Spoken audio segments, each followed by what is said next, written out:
Welcome to the David Pakman Show. As of today, we are 7 weeks from the 2024 presidential election. I am getting dozens of emails daily saying, David, the real truth of where this election is going is in the Pennsylvania polling, or it's in this bellwether county in North Carolina, or it's in the fact that there's a registration gap among women age 18 to 29 that favors Kamala Harris by 58 to 42. I want to take a step back from any individual detail and lay out three different scenarios for what could be forthcoming 7 weeks from now. Two reasons to do this, and I'll be completely transparent with you as to why I'm doing this. Number one, to show that there is very much no clear outcome yet in what we are to expect. And number two, to dissuade anybody who might be thinking about, I don't know if it's really important that I vote this time around, to disabuse people of that notion. I'm going to go through, this is sort of like in the old days. Remember when the David Pakman Show was seeking investors? This was back about 9 years ago. And we would develop these projections for what sort of business path could the show have. And we would have like a base case, and then we would have an optimistic case, and then we would have what I thought was the realistic case. And I would show these to investors, and I would say with my hat in my hand, please, sir, do you have any money for me? Okay, we're getting off track. But the point here is I'm going to lay out three cases for you, all of which are possible cases based in data. The first case is a this is going really well for Kamala Harris case, and Trump is on the verge of snapping and losing this thing. That's case number one. Case number two is going to be, despite the positive headlines for Kamala Harris, there are a lot of reasons to be optimistic if you are Donald Trump. And the third case is going to be what I guess we're going to call the it all depends on North Carolina case, which is an interesting kind of footnote to this entire thing. So let's start with the case that many of you I know are very attached to for good reason, which is that Trump is getting crushed by all of the latest polls post-debate, and he is essentially borderline going to be blown away. So a couple different headlines that I want to point to. Axios reports Harris soars to record 6-point lead over Trump in post-debate poll. This is, of course, national polling. This refers to the Morning Consult poll, which finds that a majority of likely voters, as well as 20% of Republicans, believe Kamala Harris won the debate. This has crystallized her lead over Trump. And with 11,000 U.S. voters surveyed after the debate, September 13 to 15, it is Harris 51 and Trump 45. If indeed Kamala Harris is able to secure more than 50% of the vote, that would be a very, very good sign for her. This is a record high level of support for Kamala Harris. We have another positive headline for Kamala Harris. New poll shows Harris surging in state thought to be safe for Donald Trump. This is talking about Iowa. Harris has narrowed Trump's lead to 4 points, just 47 to 43 in Iowa. Iowa is considered it's a throwaway red state. What I don't mean we don't care about Iowans. I mean, if you're a Democrat building a path to 270, you don't even consider Iowa. Harris has narrowed Trump's lead. This is a big reversal from the spring where it was Trump 50 and Joe Biden 32. Pollster J. Ann Seltzer says that a 4-point lead for Trump is certainly not comfortable.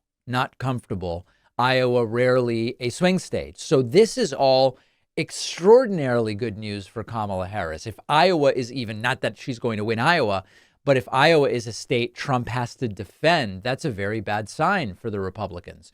We also have generic national numbers where we have seen Kamala Harris's lead grow by about 50% from 1.1 before the debate now to 1.7. And if you look at post-debate polls, Kamala Harris leading all but one of them. There's an Atlas Intel poll led by Trump, but otherwise it's Harris +4, +4, +4, +4, and +5 in post-debate polling. This is all extraordinarily good news for Kamala Harris. Now, what does she have to do on this basis between now and the election? Well, she has to keep up the pressure, force Trump to spend money in states he wouldn't normally have to defend. Oh, I also wanted to mention Nevada and Nevada, both Harris leading there. And we only have one post-debate poll. It's a Republican-leaning poll, and still Kamala Harris is leading by one. So, I don't know that the Nevada numbers necessarily play a huge role in our analysis right now. And if we look at the 538 forecast of who is expected to win, in 100 simulations using the current polling inputs, Kamala Harris wins 61 out of 100, whereas Trump wins 39 out of 100, with less than a 1% chance of no electoral college winner. And that is a forecast that has improved slightly for Kamala Harris over the last period of time. So this is a very optimistic case for Kamala Harris. It's a scenario that I desire. I would love it if this were the outcome, but it is not the only way to interpret the current data. So now, having looked at the great for Kamala scenario, let's talk about looking much better for Donald Trump.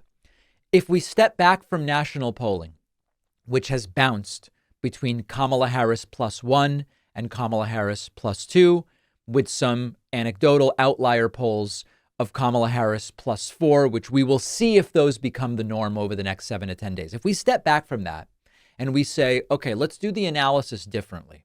Let's do the analysis focusing exclusively on the Electoral College, remembering that Democrats can win by 1 or 2 or even 2.5 in the national popular vote, but still lose electorally. We understand that, looking at history, looking at 2016 and looking at other years.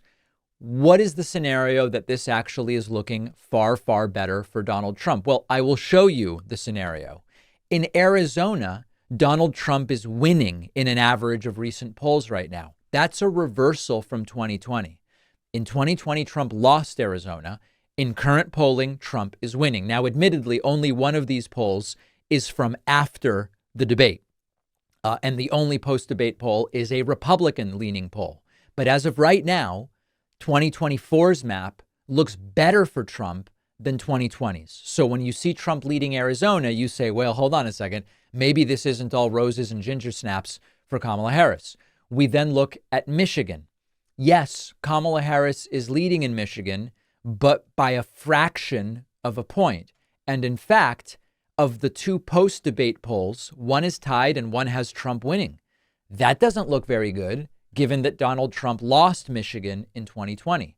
We then go to Wisconsin. Yes, Kamala Harris holding a lead in Wisconsin, but by just 1 point. And importantly, Trump surging in Wisconsin from 46.8 all the way up to 48. So Trump is actually gaining ground in the state of Wisconsin. We look at North Carolina. Now, we're going to do a separate discussion of North Carolina in a moment. North Carolina, Trump is winning right now, although it is tighter than we would expect. So we're going to come back to North Carolina. And then if you look at Georgia, another state that Joe Biden won in 2020, Trump is currently leading in Georgia. Yes, it's only by a fraction of a point. But once again, the one post-debate poll that we have has Trump leading Georgia, a state which Joe Biden won in 2020. And then we have Pennsylvania, another state that was won by Joe Biden in 2020, in which Donald Trump is currently leading. Now, we have two post-debate polls from Pennsylvania, Harris leading one, Trump leading one. But on average, the way these calculations are weighted, Donald Trump is currently winning Arizona. So if we start with Pennsylvania, if we start with the 2020 map and we flip Pennsylvania to what today's polling says, and we flip Georgia to what today's polling says, and we flip Arizona to what today's polling says, Donald Trump becomes the next president of the United States. This is just looking at today's polls. So while it is absolutely exciting and titillating to see Kamala Harris +6 in the morning consult poll and to see a lot of the different scenarios that are being laid out. If I take all emotion out of it and just say, let's look at the average of polls. Trump's winning Pennsylvania, Trump's winning Georgia, Trump's winning Arizona. That's 281 electoral votes for Donald Trump, and it is a win for Trump in the Electoral College. So lest anyone take comfort in the numbers that we are seeing from the optimistic for Harris scenario, I've just outlined to you the way the Electoral College is looking as though it would fall if the election were held today, understanding that when Trump's winning by 0.2 and the polling on average has a margin of error of 3, we all understand that. So now, having outlined the rosy scenario for Kamala Harris and having outlined the rosy scenario for Donald Trump, I want to focus in on North Carolina. There's a new piece by Jennifer Rubin in the Washington Post, and it argues that if Donald Trump loses this one state, not only can Trump not win in November, it's the end of MAGA as we know it. The state is the state of North Carolina. Washington Post piece. If Trump loses North Carolina, it could be an early night and curtains for the GOP. A Harris win in the Tar Heel state would be decisive. They know this, okay? The people around Trump realize that if North Carolina goes Harris, it could be a historic landslide against Donald Trump. This is part of why I should mention that RFK Jr. is doing everything he can to delay early ballots being printed and sent out in North Carolina. New York Times article, North Carolina begins printing new ballots minus Kennedy's name. After dropping out of the race and endorsing Trump, Robert F. Kennedy has been fighting in court to remove his name from ballots in several states.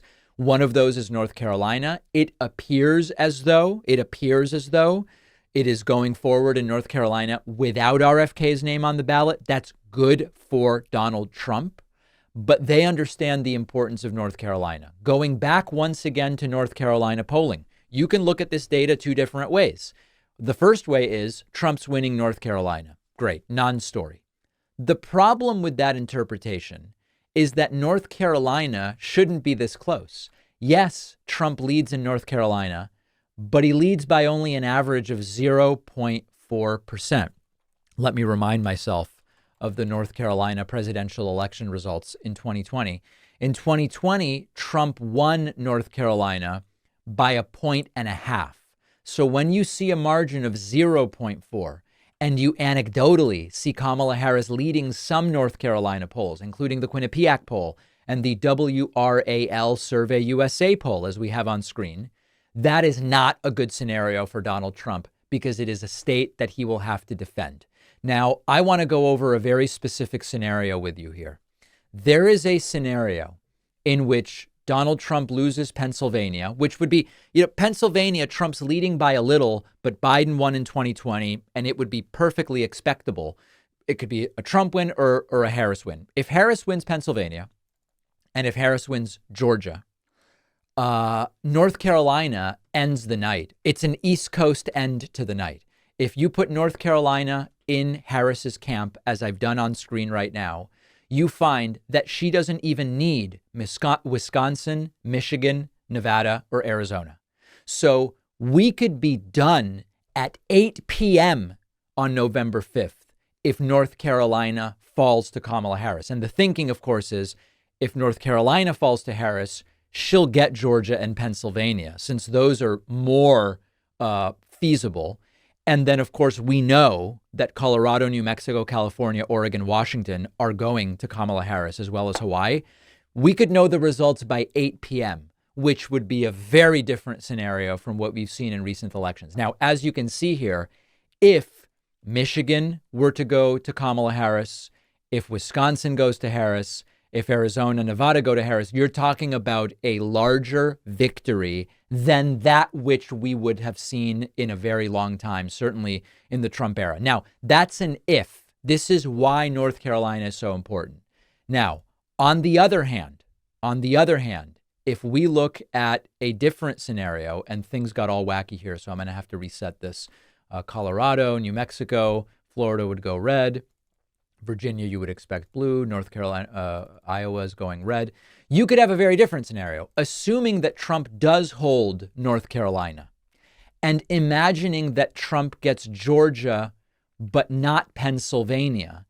Then all of a sudden, Michigan, Wisconsin, Nevada, Arizona are what it is all about, So there's kind of two approaches that we are going into here. They all lead to, I am going to make damn well sure I look at vote.org, make sure I'm registered, talk to people about voting, have a plan to vote, all of it. That's at the end of the rainbow with all of these scenarios. Scenario one is that North Carolina does fall for Republicans, and then we might know by 8 p.m. what the results are. The other scenario is it's much more heavily contested, in line with the state polling, mind you. So that's the scenario I expect. And then we have a situation where Michigan might be decided by 10,000 votes. Wisconsin might be decided by 10,000 votes. Arizona, Nevada decided by 10,000, 15, 20,000 votes. And forget about results by 8 p.m. We probably wouldn't even have results by 8 a.m. the following morning, because if these 4 states are what it comes down to, these 4 that are in tan up on the screen, and they are tight, Trump will claim fraud. There will be lawsuits. There will be chaos. There will be insanity. So my plan is to vote. I hope that you have the same plan. Make sure you're subscribed to the YouTube channel, youtube.com/The David Pakman Show, heading towards 3 million subscribers. We'll be with you through and beyond Election Day. Don't forget that the best way to support The David Pakman Show is by becoming a member, which gives you access to the daily bonus show, the regular show with no commercials. You also get access to our entire archive of every episode dating back a really long time, and plenty of other awesome membership perks. Go to joinpakman.com, joinpakman.com.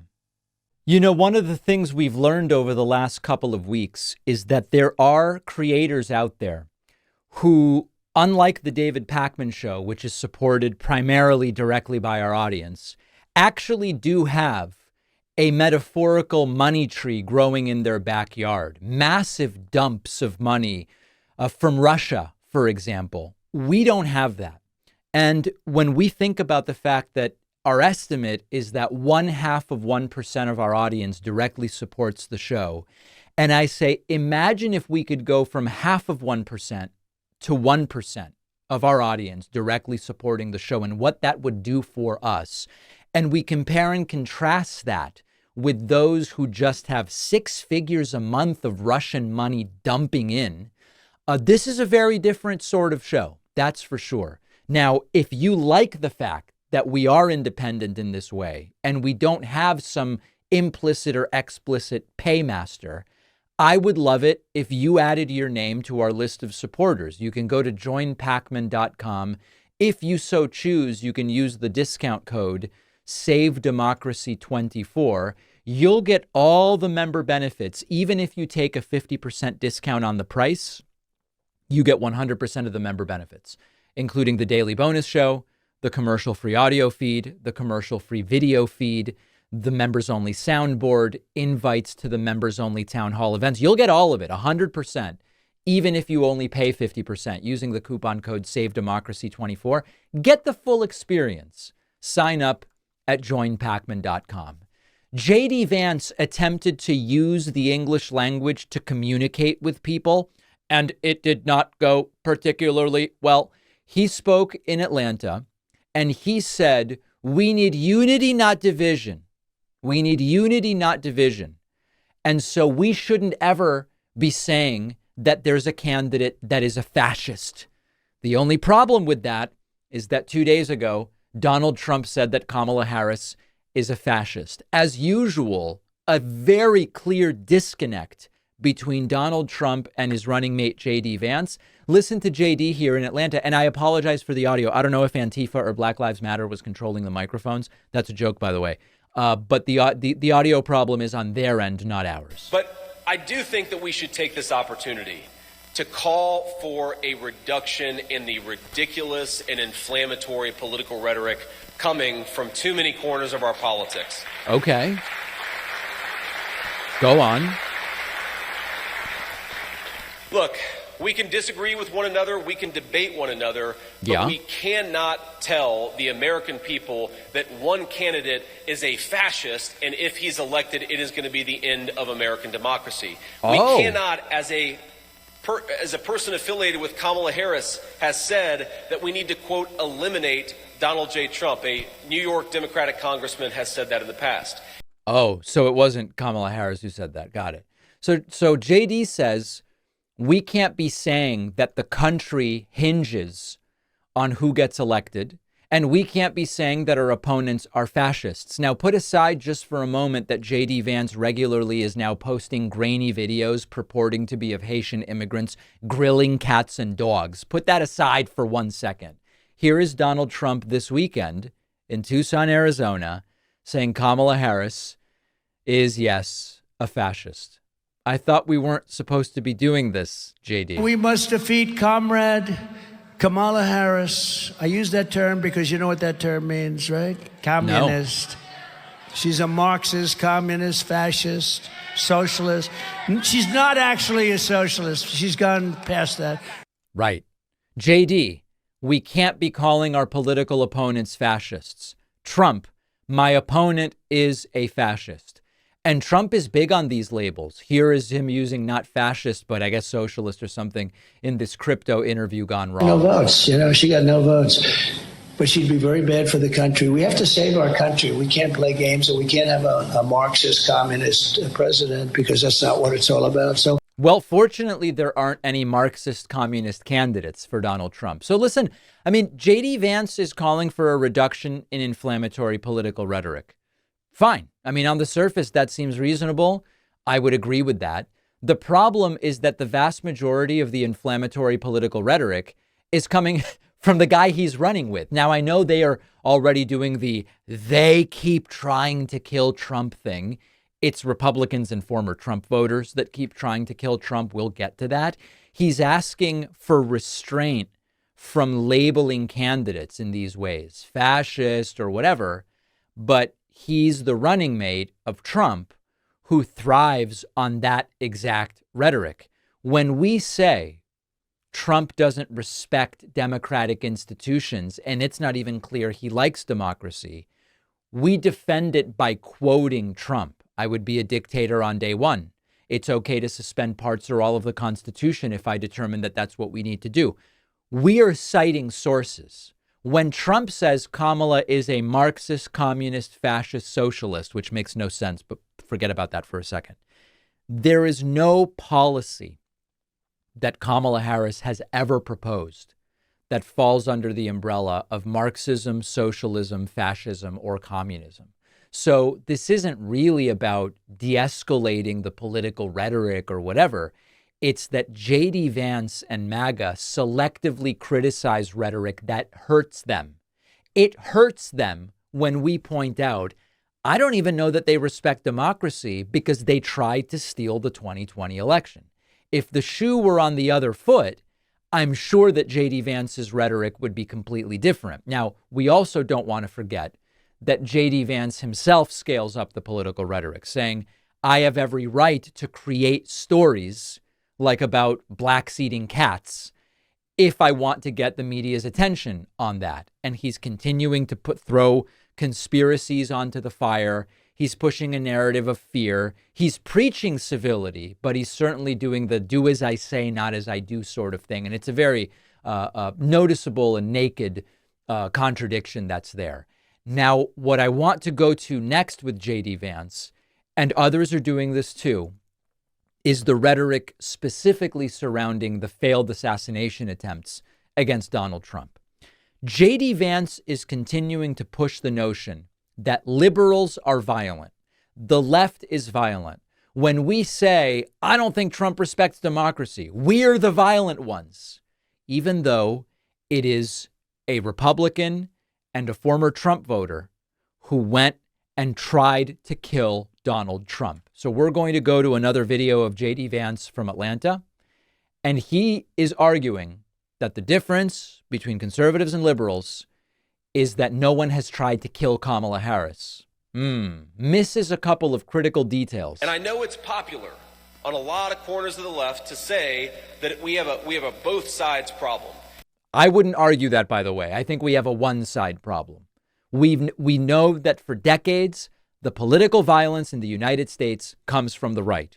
The occasional left-wing eco-terrorist, rare, very rare. And otherwise, it's right-wing violence. So we aren't saying that, JD. And I'm not going to say we're always perfect. I'm not going to say that conservatives always get things exactly right. But you know the big difference between conservatives and liberals is that no one has tried to kill Kamala Harris in the last couple of months, and 2 people now have tried to kill Donald Trump in the last couple of months. I'd say that's pretty strong evidence that the left needs to tone down the rhetoric and needs to cut this crap out. Somebody's going to get hurt by it. Well, the problem, of course, is that they were right-wingers who tried to kill Donald Trump. They were right-wingers disillusioned because they lost control of the monster they created. Disillusioned right-wingers who said, I don't think this guy's going far enough. How about taking a little responsibility for the insane racist lies about Haitians that JD has participated in, instead of saying, oh, we need to tone down the rhetoric? And meanwhile, how many bomb threats in Springfield, Ohio this week, shutting down schools thanks to JD's comments about blacks eating cats? Vance claims that the big difference between conservatives and liberals is no one's tried to kill Kamala Harris in the last couple months. Now, first of all, it's a bizarre metric to use.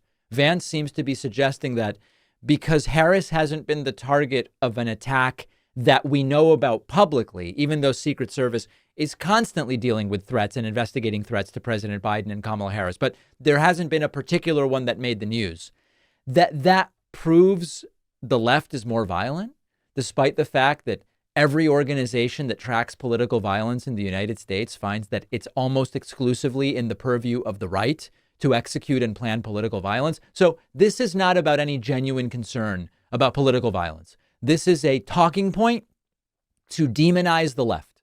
And Vance ignores the political shooters and these violent actors being Republicans or far-right extremists.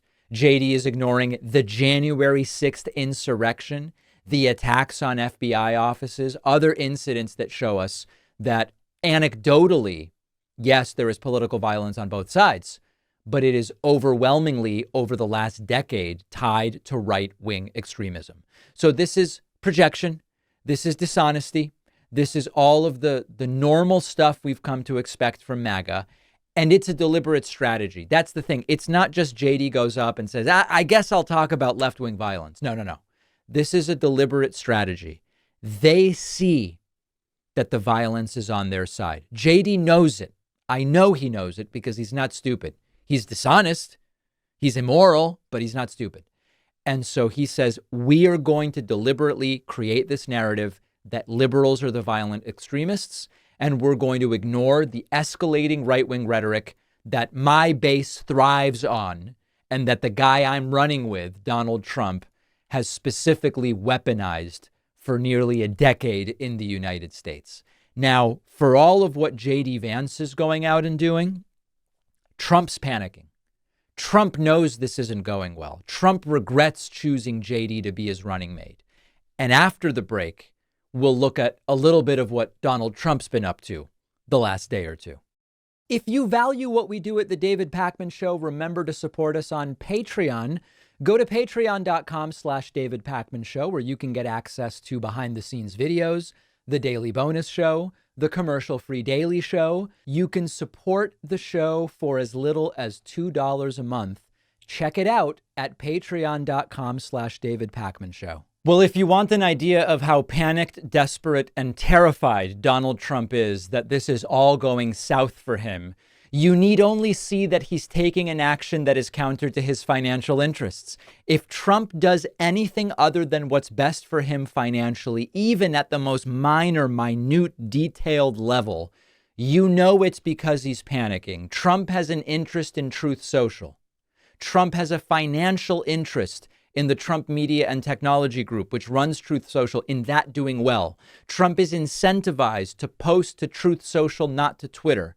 And yet Trump has been so scared and triggered that he's been posting and posting and posting to Twitter, posting nonsense hour after hour. And you know that he's terrified because he wouldn't be doing it. He has said, no, I no longer am really interested in Twitter because Truth Social is the place that's hot and it's the place to be. Trump starting by promoting the launch of his crypto scam, Liberty Financial. More about that later. Join me live on Twitter Spaces at 8 p.m. this September 16th for the launch of World Liberty Financial. We're embracing the future with crypto and leaving the slow and outdated big banks behind.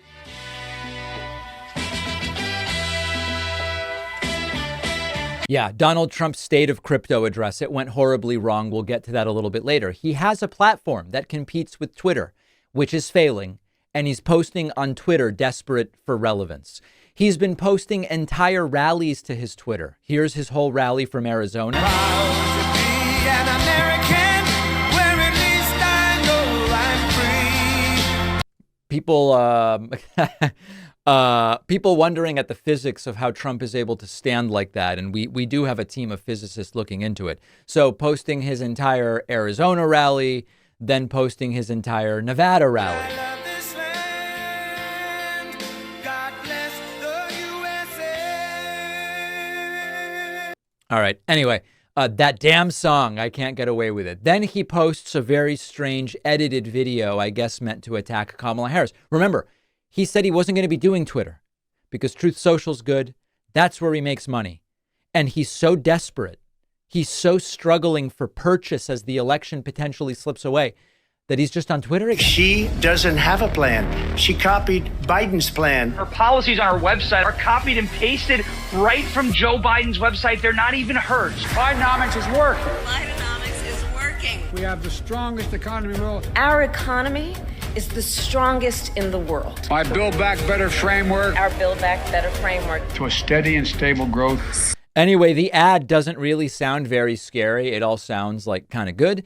And then Trump moving on to written tweets, or now that it's X, we call them excretions, including that he is going to start deporting people, tweeting, quote, as president, I will immediately end the migrant invasion of America. We must stop all migrant flights and all illegal entries, terminate the Kamala phone app for smuggling illegals, revoke deportation immunity, suspend refugee resettlement, and return Kamala's illegal migrants to their home countries, also known as remigration. I will save our cities and towns in Minnesota, Wisconsin, Michigan, Pennsylvania, North Carolina, and all across America. And then continuing to tweet, this may be the most unhinged element of it, quote, the rhetoric lies as exemplified by the false statements made by Comrade Kamala Harris during the rigged and highly partisan ABC debate, and all of the ridiculous lawsuits specifically designed to inflict damage on Joe's then Kamala's political opponent, me, has taken politics in our country to a whole new level of hatred, abuse, and distrust. By the way, there's random capital letters all over this thing. Because of this communist left rhetoric, the bullets are flying, and it will only get worse. None of this is true. Allowing millions of people from places unknown to invade and take over our country is an unpardonable sin. Our borders must be closed and the terrorists, criminals, and mentally insane immediately removed from American cities and towns, deported back to their counties of origin. I guess he means countries. We want people to come into our country, but they must love our nation and come in legally and through a system of merit. The world is laughing at us as fools. They are stealing our jobs and our wealth. We cannot let them laugh any longer. Make America great again. This is a desperate man. And I think it's a great thing that Kamala Harris is just not taking the bait. There was a time when the Democratic Party, and more generically speaking, the left, would take the bait on the particulars of what Donald Trump would say in these multi-tweet screeds. We have a better plan now, which is we ridicule these buffoons and you carefully craft and curate your responses. Kamala Harris during the debate making fun of Trump's rallies was perfect. Kamala Harris during the debate laughing off Trump's blacks eating cats, the reading the cats, the reading the dogs, was perfectly calibrated. And I'm glad that now this entire Twitter thing is being reported on as there he goes again. He wasn't going to be on Twitter. They didn't want him on Twitter. And it's 10 posts in a few hours because he's lost it again. We don't have to go point by point. We calibrate where we go. And I'm glad to see that the Harris Walls campaign is not taking the bait. Now, there is something that happened yesterday that's really difficult not to take the bait on. And I want to talk about that next. A very confused Donald Trump tried to explain cryptocurrency in an interview that was physically painful to listen to, and it did not go well. If you think Donald Trump sounds confused when trying to explain tariffs, and he does, just try getting him to talk about cryptocurrency. Yesterday, Donald Trump was interviewed in a Twitter Spaces event that he promoted about some new crypto scheme that he has. And he was so confused every time he was asked about crypto, he just kept trying to change the topic. Trump earlier in the day, hyping up this interview about his new cryptocurrency with an image with one of the interviewers, also making an announcement about it on video, which we looked at earlier. Join me live on Twitter Spaces at 8 p.m. this September 16th for the launch of World Liberty Financial. We're embracing the future with crypto and leaving the slow and outdated big banks behind. There you go. So the event starts and Trump has no idea what's going on. This is not an exaggeration. This is not hyperbole. Trump has absolutely no clue what crypto is. And notice how every time he's asked about it, he tries to change the topic. The question I have for you, following up on what I was asking earlier, is why is it so important for America to lead in cryptocurrency adoption and innovation? Well, it's crypto, it's AI, it's so many other things. You know, AI, speaking of an interesting future, it needs tremendous electricity capability beyond anything I've ever heard. So he's now talking, he was asked, why does crypto matter? He goes, AI needs electricity. Never made sense to me, but this is what it needs. If you take all of the electricity coming out of the U.S., in order to be dominant in AI, you need twice that amount, just for this one thing. Who would think that? You need twice the electricity we already have. And you got to get started. I mean, you have to be, if you're the U.S., you have to get started. Right. You don't want to be left in the dust. And China's already building electric plants, and they want to build them for, for the AI, and it's very important. But you need tremendous electric, and in this country, because of our strong environmental impact statement problems that we have, China doesn't have those problems. They don't do them. They just build. They said, build over here, build over there. With us, you have to go through years. But I'll make it possible to create tremendous amounts. Understand that none of this is even about crypto. As confused as Trump sounds about electricity, the question was about crypto. Of electricity very rapidly. But people don't know that. People don't know that you need double the electricity of what we already have. So you want to get in, whether it's crypto or AI or other things that are coming along. And whatever. It's part of the game. We want to have a great country. We want to stay at the top. We're making things now. We're starting, and it started under my administration, that there was no chance of ever even getting involved in for a long time. Right. And we're leading the pack in so many ways. One of the things I'm very proud of is Space Force. Oh, man. And the interviewer is just desperate. This is the man that we're told we're supposed to trust about the economy. He doesn't even understand the question. He doesn't understand what crypto is. He doesn't know how it works. He just wants you to buy his crypto, just like he wanted you to donate to him, just like he wants you to vote to him. Now, to vote for him. Now, there were some other funny moments, including when Trump started talking about Russia and China, and just complete delusions. We've been treated, I think, very unfairly, but I've done so well. It's an amazing country in some ways, but we have evil forces. You have the outside forces with the enemies, and you call them Russia, China, various places. I don't know that they're enemies. I think we'll get along great with China. I think we'll get along great with Russia. I want to get Russia to settle up with Ukraine and stop this. Millions of people being killed, far greater than the number you read about. But I want to get that done before I even take office. I want to get... Yeah. Listen, the only way that he can, quote, get that done before taking office is completely selling out Ukraine as well as our traditional allies around the world.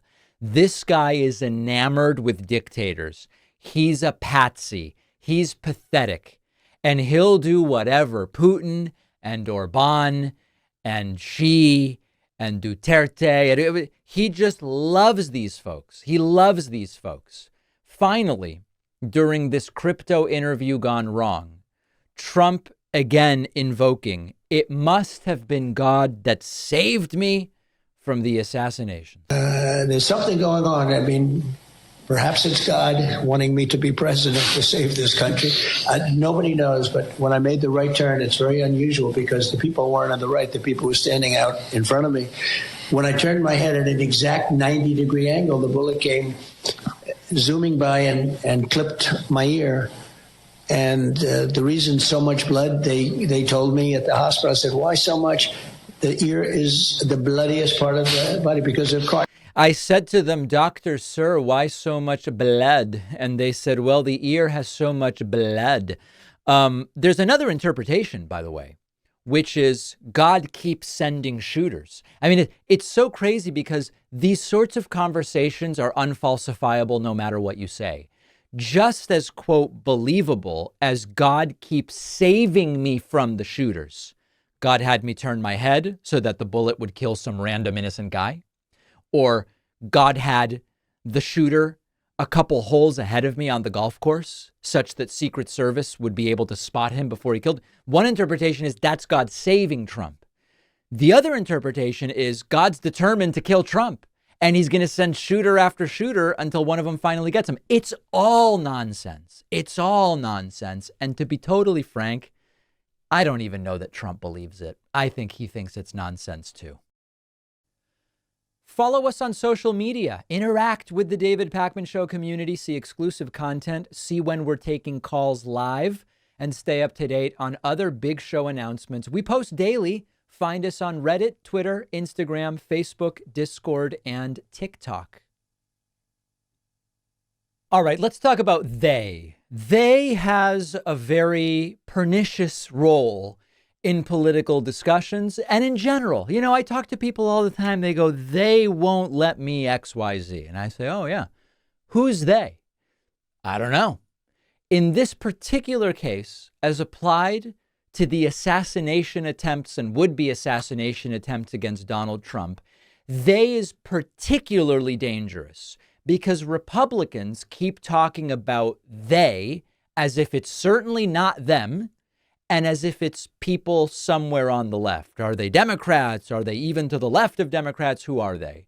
Except the problem is that the they that tried to kill Trump or had the idea of trying to kill Trump, even though this second shooter didn't actually fire his gun, is that they are Republicans and former Trump supporters that keep doing it. It's not they, it's we. Why do our voters, Republican leaders should be saying, keep trying to kill our nominee? Well, here is Tommy Tuberville on Fox News saying they keep trying to kill Trump.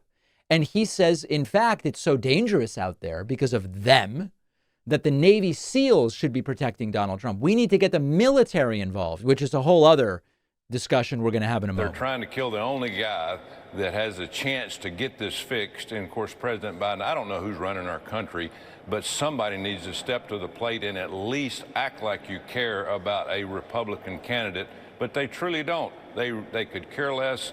There needs to be SEAL. It's they couldn't care less. Get it right. Teams, there needs to be military. Larry, I don't know what these people are thinking. And of course, Chuck Schumer and McConnell and all these people up here are running around with all kinds of security in Washington, D.C. And the one man that we need to protect his life is Donald Trump, and they refuse to do it.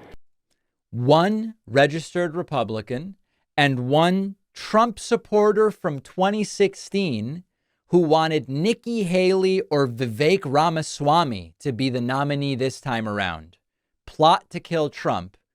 And they want to argue that it's the left that is violent. Now, this is classic fear mongering. There's no evidence. There's no specifics. He just talks about all the things they are trying to do, inflammatory rhetoric meant to stir up fear, rally Trump's base around the perpetual false sense of victimhood that they want to ascribe to Trump. And there's another aspect to this that's a little scary, which is that Trump already has Secret Service protection. Trump is supposedly very wealthy and could supplement Secret Service protection with his own security if Secret Service was okay with it. I could also imagine a scenario where Secret Service says it's not really protocol, let us handle it. But the point here is invoking the military isn't just unnecessary. It's part of the attempt to paint Trump as a wartime leader under siege. He is such a target. They keep trying to kill him. He needs the military around him and Secret Service around that, or vice versa, however you would draw the concentric circles. But of course, none of this is true. It's Republicans and former Trump voters who anecdotally have tried to carry out these attacks. So they want to ramp up fear. They want to ramp up division. They want to portray Trump as the ultimate target of the left, even though it's right-wingers who are going after him, which only further polarizes the country. And they, at the end of the day, they've decided they want to be in an alternate reality where Trump is the perpetual victim of some sinister plot. It could be the deep state. It could be the socialist, the fascist. It could be whoever, right? Anybody but our own people who's actually the people going after him. And when you start suggesting that a former president's life is in danger thanks to the left and that military action is needed, you're sort of at the edge of saying, even if it looks like he lost, if they are willing to try to kill him, they are willing to try to steal the election as well. And this is the larger tactic. We're the victims. We're persecuted. You should be afraid. And we need extreme measures. That's the pot at the end of the rainbow. If you believe all of this stuff we're telling you, when on November 5th late at night, November 6th in the morning, we say, hey, you know what? They tried to kill me, and now they have stolen the election from me. It might be more likely to work to get your supporters to be violent, as they already were on January 6th, or to support you trying to take the Oval Office even when you lose. It's very, very serious and scary stuff. If you thought the English language couldn't take any more abuse after watching the latest Trump rally, Trump absolutely brutalizing the English language with a series of unhinged posts on Truth Social. Wait, where's my Truth Social button? Truth Central. There it is. Nuclear proliferation. Oh, that's a different guy who brutalized the English language. Okay. Trump taking to Truth Central. Trump taking to Truth Central. And reposting the same nonsense that he has posted to Twitter. I'm not going to read this entire one, but he reposted his whole, we must close the border, remove people, take them out, Kamala's bad, Biden's bad, communist, all this completely insane stuff. And then he went on into another one of his pseudo-racist rants. And I call them pseudo-racist because I want to leave it up to you to determine whether it's racist. Trump posting, illegal migrants who are pouring into our country in record numbers are taking the jobs away from Black and Hispanic people who have held them for years. This is how Trump is racist in trying to show how not racist he is with his whole Black and Hispanic jobs thing. It is devastating for the Black and Hispanic patriots of our nation. These jobs are not replaceable and never will be, because under Comrade Kamala Harris, the border will be wide open and there will always be more people coming in, many of them terrorists and criminals, than jobs available. Caps lock then goes on, and Trump says Kamala is killing Black and Hispanic heritage. She is killing their legacy and their rights. Register and vote for your all-time favorite president, me. November 5th will be the most important day in the history of our country. Make America great again.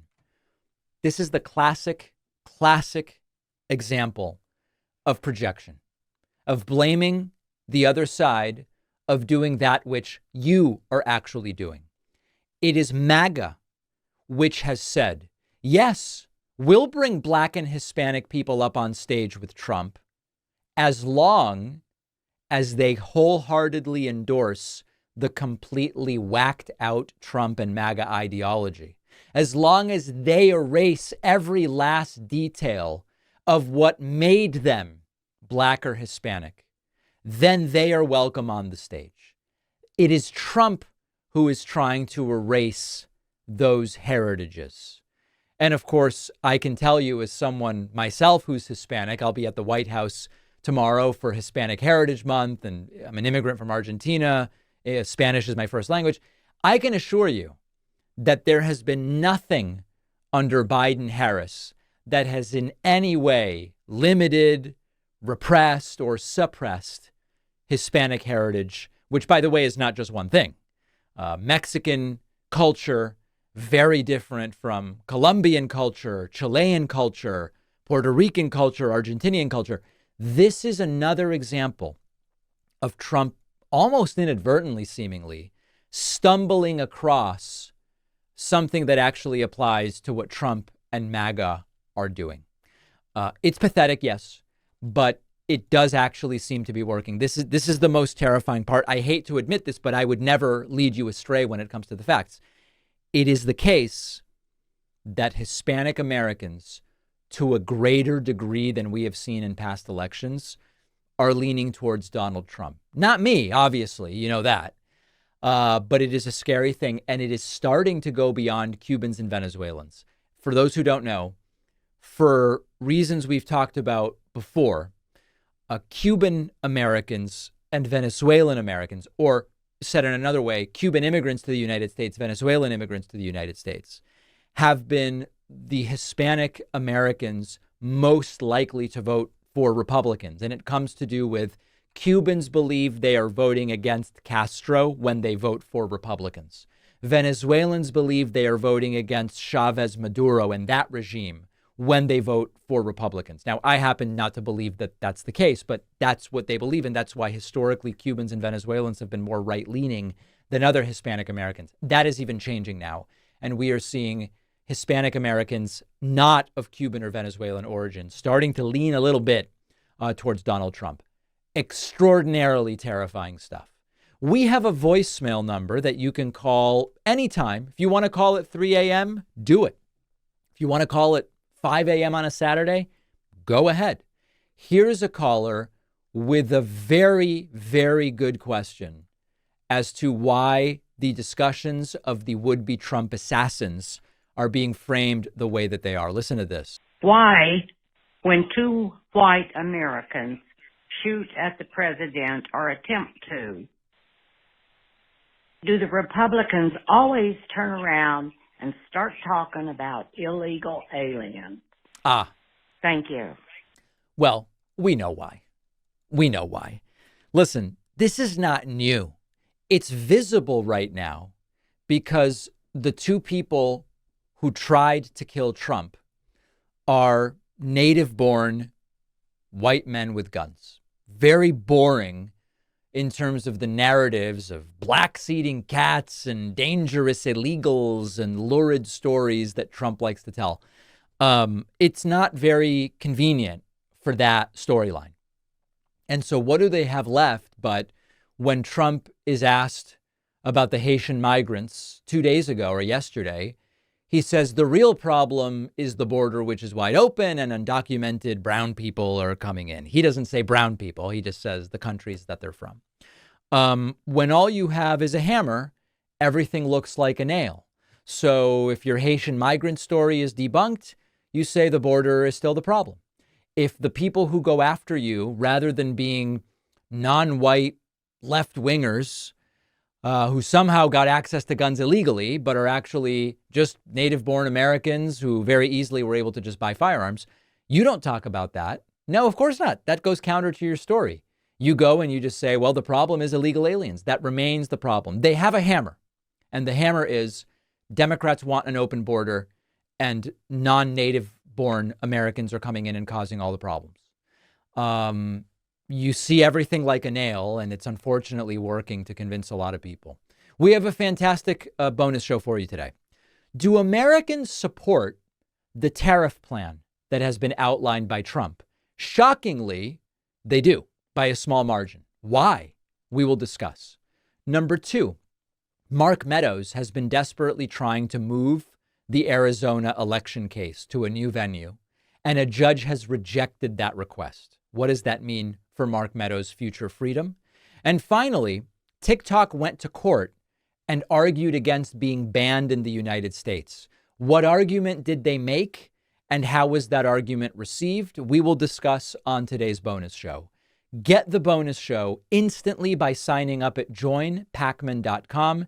And please remember to pre-order my forthcoming book, The Echo Machine, at davidpacman.com/echo, on Barnes & Noble, Amazon, Audible, Apple Music, at bookshop.org, or call any independent bookstore and say, I would like David Pacman's new book from Beacon Press. They will order it for you, and it'll be there on the release date. We will see you on the bonus show, and then I'll see you right back here tomorrow.